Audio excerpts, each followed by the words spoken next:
Ay, tayo, nag-survey lang po kami tungkol po sa trust rating ng dalawa. Bakit magkakampi na naman yung dalawa? Hindi po sila magkakampi tayo. Ang tanong po namin tayo, Kasama eh, oh. ang tanong po namin, kanino po kayo mas nagtitiwala ngayon? Kay Pangulong Marcos o kay BP Sara? Siyempre kay Bongbong. Bakit po kay Bongbong, sir? Ay maliwanag naman ang mga nilalakad niya eh. Alam niyo po yung mga Pilipino. Alam niyo po yung mga ginagawa niya? Lalo nung pakipaglaban doon sa sa Philippine Sea. Opo.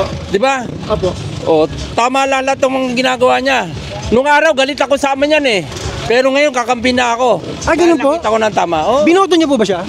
Hindi ko nga binoto yan dito. Pero ngayon botong-boto na ako. Okay, kaya lang, Nakita ko na sa ginawa niya.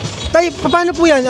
Tawag dito, di ba maraming mga sinasabi sa kanya? Bangag daw, yung binumura siya. Ba't ka maniniwala ron eh? Ang ganda-ganda ng ang mga bangag, yung hindi tama ang mga palakad sa gobyerno. Yung mga nakapagmumura, na wala naman sa sistema, di ba?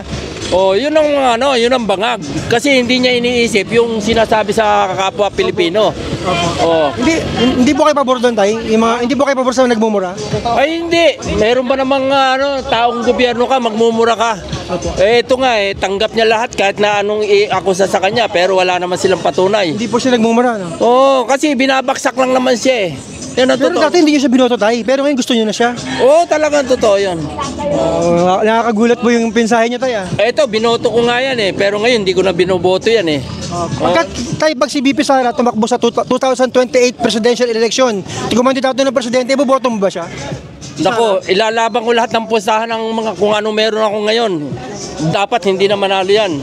Si Inday Sara? Oo. Hindi po siya manalo sa 2028? Hindi, kasi kitang-kita naman yung mga pag-ano niya. Yung ano ba tong pananil na hindi niya may paliwanag? Yung confidential pa? Oh, confidential fund. Ano pa, updated pala kayo sa balita? Oh, lahat sinusubaybayan ko talaga, lahat ng taong gobyerno. Kaya alam na alam ko kung sino yung dapat na iboto. Ilan taon na po kayo, tay? Okay lang po. 78. 78 na po kayo? Malakas pa kayo, tay. Grabe. Naman. Ayan. Thank you po, tay. Yung Pangulo, yung tatay nito, ni BBM, naabutan niyo? Ha? Naabutan niyo yung tatay ni BBM? Oo. Hindi niyo gusto si tatay niya? Ay, kasama ako sa mga mga korino ng pikit sa EDSA eh. Oo. Ibig sabihin, hindi po kayo mga Marcos talaga? Ay, Originally? hindi. Galit po kayo sa kanila dati? Oo, dahil pangita naman nagkaroon ng hanggang ngayon nga di ba siya ang diktador, lumalabas na diktador. Sino po? Pero, si yung ama niya. Yun po yung sinasabi niya. Oo. At yun naman talaga ang pangita. Kaya lang, siyempre, yung anak, hindi naman lahat ng anak nagiging pareho rin ng ama eh. Di ba? Ang ibig niyo po sabihin, tay, kung gano'n ang nangyari kay tatay niya, sa kanya po, naiba. Oo naman. Kaya Di ba paniwala ngayon si Bongbong?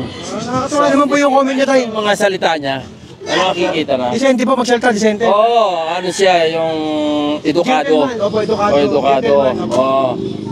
Oo. Nakakatawa. Thank you, tay. O, sige, salamat. Salamat po. Ano pangalan niyo, tay? Totoy lang akong tawagin dito. Totoy ng Bacoor. Ng Bacoor, oo. Thank you, po, Sir Totoy. Hindi Totoy. Sige, thank you, Sir Totoy. God bless.